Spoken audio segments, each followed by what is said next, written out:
So many of you have asked me about how the capital gain tax changes would affect the investors. Earlier, if you held a property for more than 12 months, you used to get 50% flat discount on the capital gains, right? Let's take the example of 600K property. So you bought a property for 600K and you sold it for 1 mil. So that's a 400K gain, right? Under the old system, you only pay taxes for the 200K on that 50% discount. Now, with the proposed changes, that flat 50% discount doesn't exist. All right, your gain gets adjusted for inflation, and then you pay taxes on the real gain. I'll explain how the inflation index model works. Going back to that 600K property where you sold it for 1 mil, let's say you held the property for 10 years. Now, let's assume the inflation for that 10-year period was around 2.5%. All right. Again, last February, the inflation was around 3.7% and it rose to 4.6 in March. So government is going to consider the 12-month average.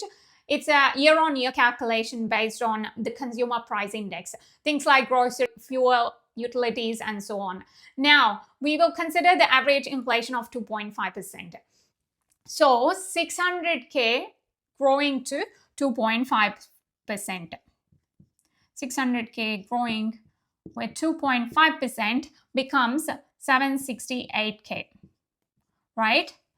Now the actual gain is 1 mil minus 768K.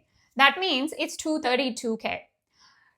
So compared to the old system, right, where we were paying taxes on 200K with the flat 50% CGT discount, the gain used to be 200K. With the new system, the taxable amount is 232K. It's slightly higher. The higher the inflation and the longer you hold, you will have lower real gains.